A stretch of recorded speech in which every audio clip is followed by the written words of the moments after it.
Hai Sobat Keepers, berbagai macam asal-muasal benda dan istilah ataupun daerah yang ada di sekitar kita bisa jadi menarik untuk diulik asal-usulnya lewat beragam info unik yang bisa kamu temukan di sini. Di mana lagi kalau bukan di Asal-Usul. Asal-Usul kali ini akan mengulik asal-usul pulau-pulau yang dianggap sebagai pulau terpadat di dunia.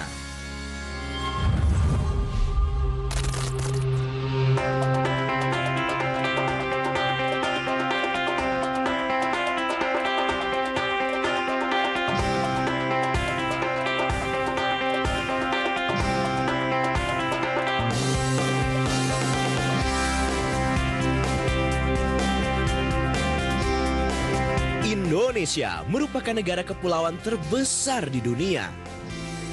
Ada 17.508 pulau tersebar di seluruh republik ini. Di antara ribuan pulau itu, ada salah satu pulau yang masuk kategori pulau terpadat di dunia.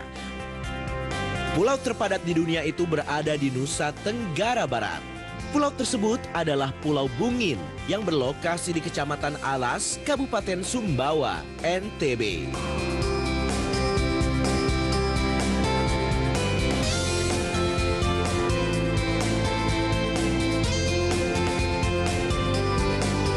Berdasarkan artikel Dinas Pariwisata NTB pada Maret 2022 lalu, Pulau Bungin memiliki luas 8,5 hektar dengan penghuni sebanyak 5.000 penduduk. Dengan kondisi pemukiman penduduk yang berdesakan, pulau ini diberi predikat sebagai pulau terpadat. Di pulau ini tidak terlihat daratan hijau dan garis pantai karena sepanjang pesisir pulaunya sudah dibangun tempat tinggal. Dengan kondisi rumah panggung yang berhimpitan dan padat itulah menjadikan Pulau Bungin salah satu destinasi unik. Terlebih rumah-rumah di sana tidak menggunakan batu atau tanah sebagai fondasi, melainkan memakai terumbu karang yang sudah mati. Pada awalnya, Pulau Bungin merupakan sebuah pulau dengan luas sekitar 3 hektar yang dibangun di atas tumpukan karang yang sudah mati. Namun, karena kebiasaan penduduknya yang suka menimbun batu ke laut, menyebabkan luas Pulau Bungin bertambah mencapai 8,5 hektar. Pulau padat penduduk ini dihuni oleh masyarakat Bajo yang berasal dari Sulawesi Selatan. Pada awalnya, masyarakat Bajo yang hidup di laut menetap di kawasan pantai Sumbawa. Karena semakin bertambahnya jumlah penduduk, akhirnya mereka memutuskan untuk menimbun karang mati dengan pasir dan batu. Nama pulau ini sendiri diambil dari kata Bubungin yang dalam bahasa Bajo artinya tumpukan pasir putih di tengah samudra. Penduduk di Pulau Bungin ini juga menggunakan bahasa Bajo untuk melakukan komunikasi sehari-hari. Pulau Bungin memiliki potensi ekonomi yang melimpah serta siap dikembangkan.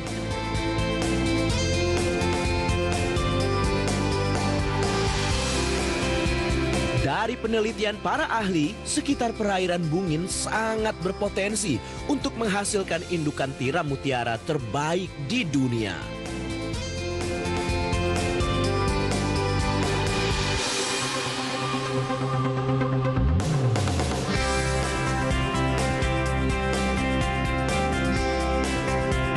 Keberadaan Pulau Bungin ini juga memiliki sejarahnya sendiri. Versi pertama sejarah pulau ini adalah suku Bajo dari Sulawesi, cikal bakal pemukim pulau ini yang dulu hanya menggunakan pulau ini untuk menjemur jala.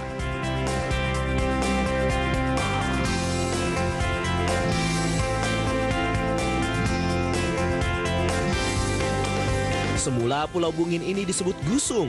Kemudian gusung yang sering timbul tenggelam itu ditimbun dengan batu karang. Jadilah dataran yang sampai sekarang disebut Pulau Bungin.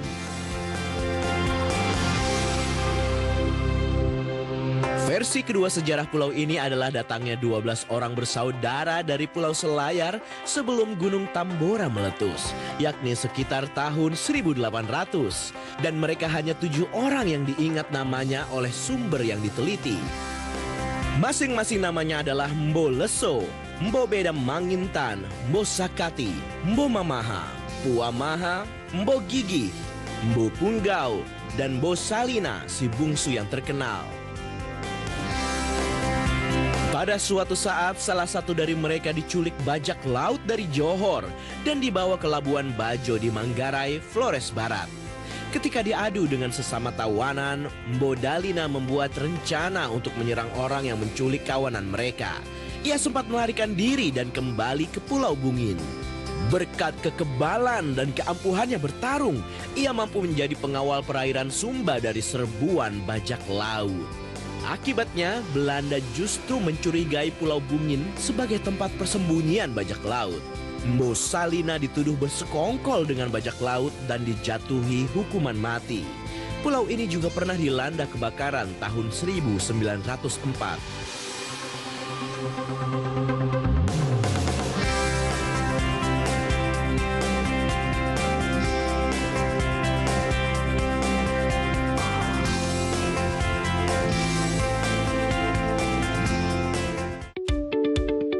Meski berlokasi di NTB, sebagian besar warga Pulau Bungin merupakan suku Bajo dari Sulawesi Selatan. Awalnya, Pulau Bungin hanya seluas 4 kali 10 meter persegi, tetapi semakin luas karena ada tradisi masyarakat di sana pada waktu itu untuk menimbun laut dengan batu-batu dan tanah sebagai tempat tinggal.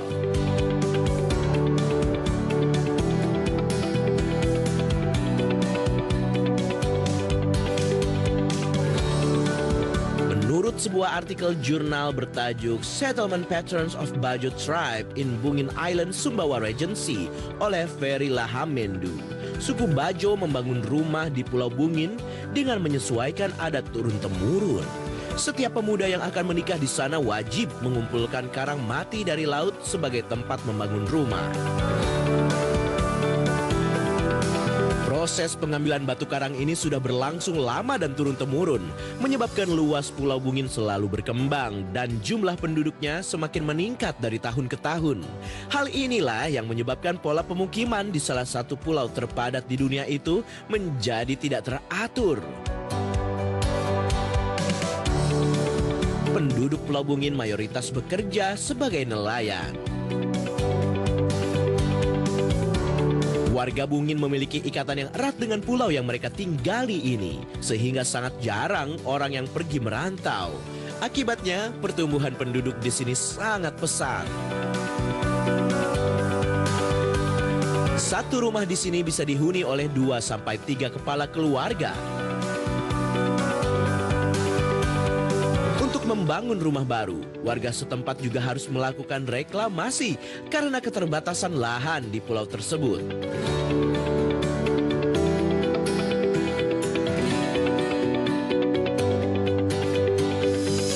Warga tinggal memilih area yang masih tergenang air laut, kemudian membuat gundukan tanah dengan bantuan terumbu karang yang mati, lalu ditandai dengan bendera.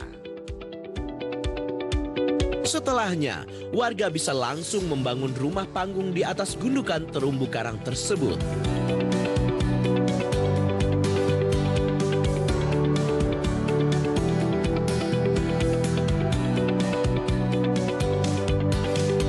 Namun, beberapa warga memilih untuk hidup satu atap dengan keluarga besar. Itu juga yang menyebabkan jika satu rumah bisa diisi oleh 3 hingga 4 kepala keluarga sekaligus. Kepadatan penduduk di Pulau Bungin tidak jarang menimbulkan keunikan yang jarang kita temui di pulau-pulau lain. Walaupun mayoritas penduduknya berprofesi sebagai nelayan, tapi penduduknya juga ada yang berternak kambing. Ada sekitar 160 ekor kambing yang diternak oleh masyarakat Bungin. Kambing yang terdapat di Pulau Bungin ini juga cukup berbeda dari kambing biasanya, karena kambing di Pulau Bungin tersebut merupakan turunan dari berbagai jenis kambing yang sudah beradaptasi dan bermutasi sedemikian rupa. Kambing-kambing tersebut tidak memakan rumput seperti kambing-kambing pada umumnya. Itulah yang membedakan kambing Pulau Bungin dengan kambing lain. Jika kambing biasanya memakan rumput, berbeda dengan kambing Pulau Bungin. Mereka setiap harinya memakan sampah sisa makanan manusia. Hal tersebut dikarenakan tidak tersedianya rumput di Pulau Bungin. Hal itu disebabkan karena Pulau Bungin berdiri di atas tumpukan pasir pantai dan terumbu karang. Setelah ini, asal-usul akan membahas ritual adat dan mitos atau misteri yang terdapat di Pulau Bungin. Jangan kemana-mana ya.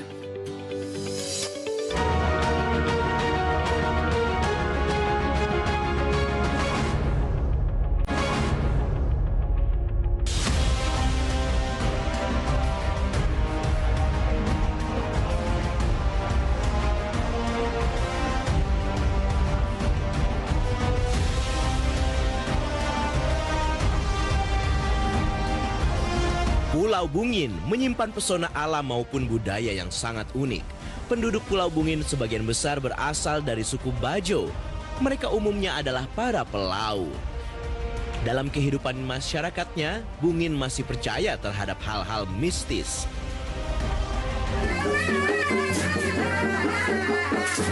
Hal ini dapat dilihat dari ritual-ritual keagamaan. Ritual-ritual yang menyangkut persembahan terhadap roh leluhur ataupun persembahan terhadap penguasa laut kerap dilaksanakan oleh masyarakat Bungin. Ritual-ritual memiliki tujuan untuk menjaga keseimbangan alam sehingga mereka dapat menjalani kehidupan ini dengan aman dan tentram.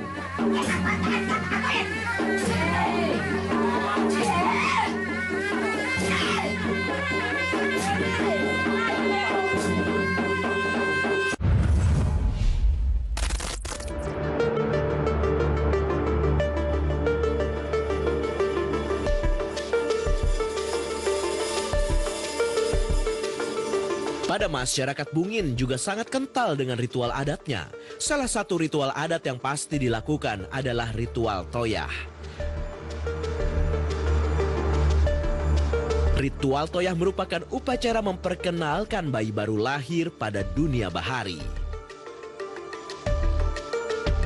Ritual ini juga dipercaya membuat anak-anak di Pulau Bungin pandai menyelam dan berburu hasil laut. Ritual toyah merupakan upacara khas masyarakat suku Bajo. Dalam ritual ini, bayi akan dipangku oleh 7 orang perempuan secara bergantian yang duduk di atas ayunan. Ayunan diibaratkan seperti gelombang lautan yang akan dihadapi sang anak ketika besar nanti jika menjadi pelaut.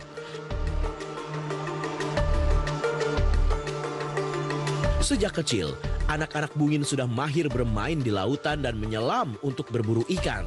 Mereka lazim bermain perahu di laut tanpa pengawasan orang tua. Bocah-bocah usia sekolah dasar sudah mampu mencari uang jajan dengan berburu ikan hias di laut.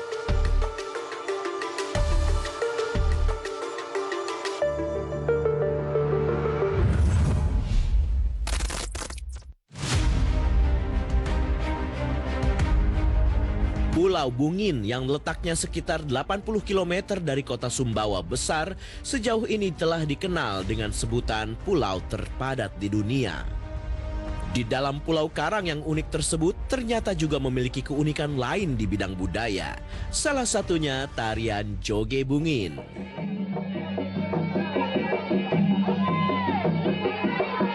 Tarian yang kental dengan nuansa mistis dalam setiap penampilannya itu telah dikenal masyarakat dunia melalui kedatangan para wisatawan mancanegara. Joget Bungin merupakan persembahan Same Bungin, sebutan warga Pulau Bungin kepada Kesultanan Sumbawa tempo dulu. Kini, tarian tersebut kembali dimunculkan untuk disajikan pada wisatawan yang datang. Uniknya lagi, tarian ini dapat menyebabkan penarinya kesurupan jika terlalu menghayati setiap gerakan yang diiringi irama musik tradisional berupa gandah atau gendang, pipiu atau seruling atau serunai, serta goh atau gong. Agar para penari terhindar dari kerasukan makhluk halus, maka disarankan untuk tidak terlalu menghayati detail gerakannya. Kini, tarian ini dapat dinikmati oleh masyarakat luar dalam beberapa momen tertentu. Misalnya ritual perkawinan, sunatan, ataupun ketika menyambut tamu desa. Demikian pula, tarian ini selalu disajikan untuk menyambut para wisatawan mancanegara yang berkunjung ke Bungin hampir tiap pekan. Sekitar 100 meter dari dermaga Pulau Bungin, para wisman telah disuguhi dengan musik tradisional dan pelemparan bente atau jagung yang disangrai sebagai bagian dari proses penyambutan tamu desa. Satu persatu para wisman pun menyempatkan diri menegur dan berjabat tangan dengan para penari yang memang bertugas menyambut mereka dengan comoh, salah satu jenis joget Bungin.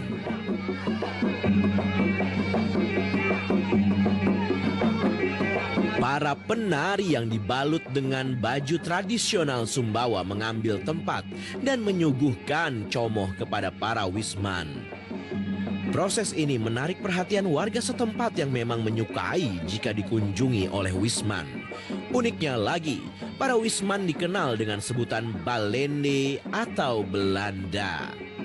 Sebutan ini sudah melekat secara turun-temurun di kehidupan Same Bungin.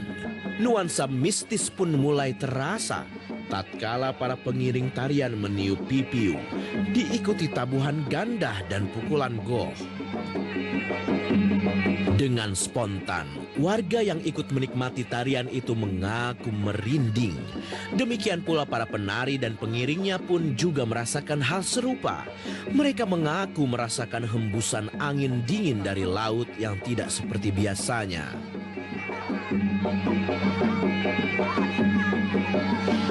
Nuansa mistis menyelimuti siapapun yang ada di lokasi itu. Hingga akhirnya tarian yang ditandai dengan ajakan para penari kepada para wisman untuk menari bersama.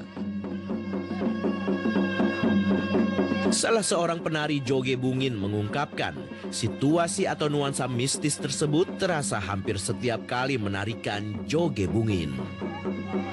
Tapi ia tetap saja menari meskipun merasakan sesuatu yang tidak seperti biasanya.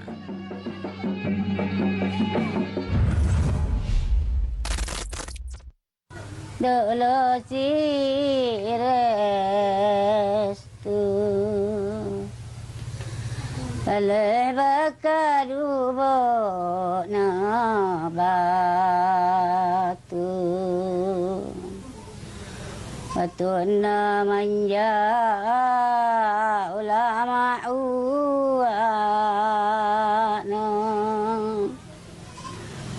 Ne uwana teka mapongka Nangalahan iya dudaya basa Masyarakat suku Bajo di Pulau Bungin mengenal ritual pengobatan tradisional yang syarat dengan kekuatan mistis di dalamnya.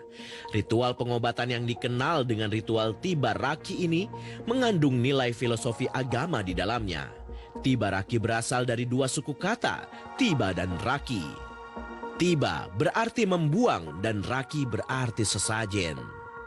Dalam konteks ini, Tiba Raki dimaknai sebagai ritual pemberian sesajen dengan mengharapkan kesembuhan terhadap penyakit yang dilandasi dengan keyakinan kepada Allah Subhanahu wa Ta'ala.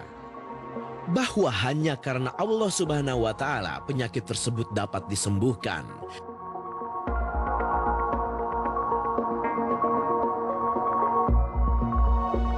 Selama prosesi Tiba Raki berlangsung, ketua adat menggunakan mantra atau doa yang selalu diawali dengan kalimat basmalah. Kalimat basmalah yang menandakan bahwa semua rangkaian ritual Tiba Raki tidak menggunakan kata-kata atau mantra di luar ketentuan ajaran agama Islam.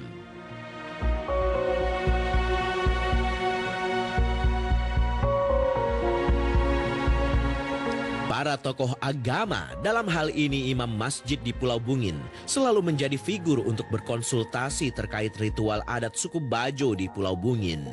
Jika ritual adat bertentangan di ajaran Islam, maka para tokoh agama akan menentang dan melarang praktiknya.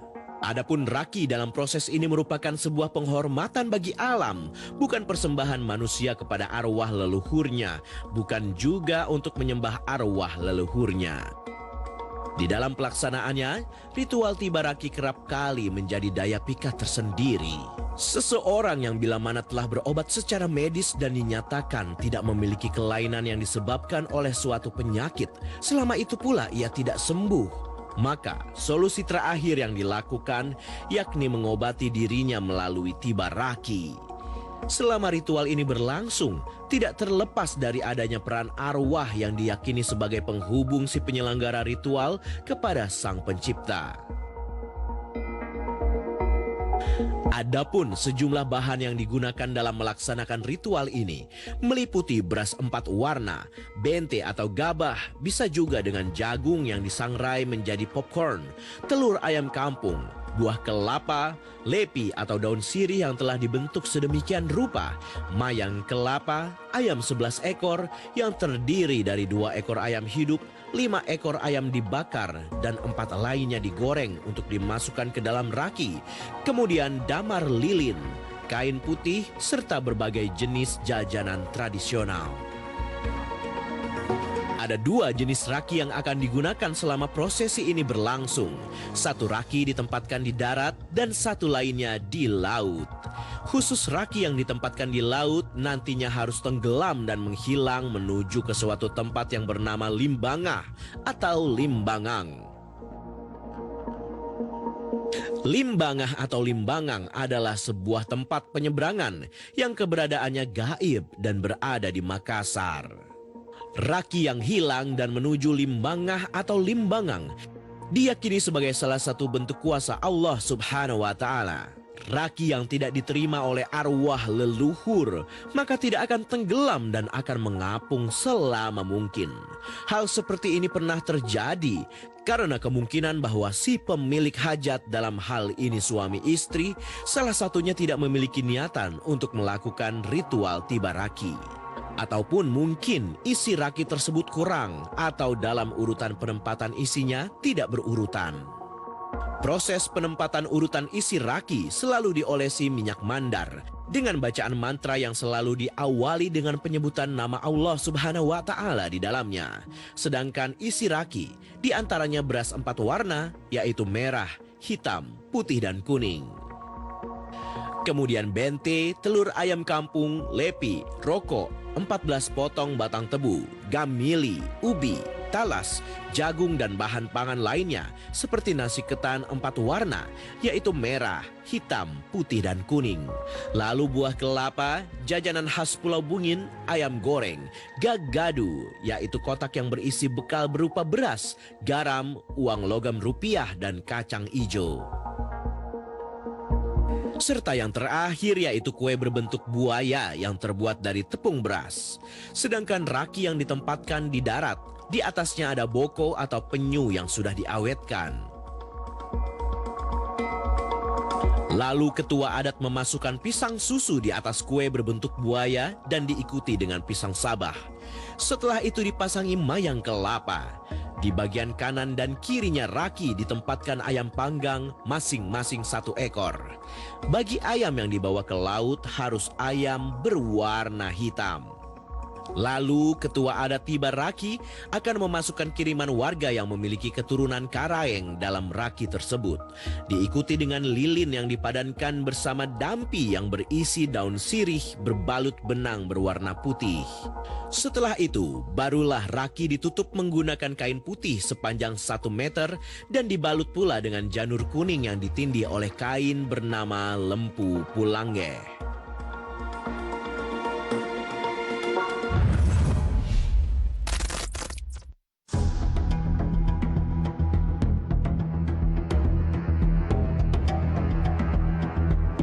Upacara yang berkaitan dengan tolak bala pada masyarakat umum adanya karena masih kuatnya sistem kepercayaan yang dianutnya pada masing-masing subbudaya. Begitu pula dengan masyarakat Bungin, dengan sistem kepercayaannya yang masih kuat juga memiliki tradisi ritual yang terkait dengan keselamatan masyarakat. Pada umumnya, upacara ini dilakukan secara komunal dengan menggunakan tata cara setempat. Berbagai bentuk sesajian dalam upacara tolak bala ini juga dibuat. Upacara tolak bala yang paling sederhana dan sering dilakukan oleh masyarakat Bungin hingga sekarang adalah melakukan doa bersama setiap hari Jumat. Selesai rangkaian doa dibacakan, biasanya tuan rumah menyajikan masakan berupa bubur beras. Ritual ini juga biasanya diadakan jika anggota keluarga yang berlayar mencari ikan di laut belum kembali. Maka anggota keluarga di rumah akan terus melakukan doa bersama dan memberikan sesajian berupa bubur beras kepada tetangga atau kerabatnya. Sebagai simbol agar tetangga juga mendoakan sehingga anggota keluarga yang berlayar tersebut dapat kembali selamat dengan membawa hasil dari tangkapannya. Upacara akan dilanjutkan kembali setelah anggota keluarga yang berlayar bisa kembali dengan selamat. Dan upacara ini merupakan upacara syukuran atau selamatan. Berbagai peralatan dan perlengkapan dalam upacara selamatan setelah pulang dari melaut ini hampir sama dengan upacara nampo tawar. Tujuan dari upacara ini adalah sebagai bentuk rasa berterima kasih kepada Tuhan yang telah memberikan keselamatan serta rahmat-Nya. Selain Pulau Bungin yang mendapat predikat sebagai pulau terpadat di dunia, ternyata ada pulau lain di luar Indonesia yang juga menjadi pulau terpadat loh Sobat Kepers. Setelah ini akan kita bahas di Asal Usul. Jangan kemana-mana ya.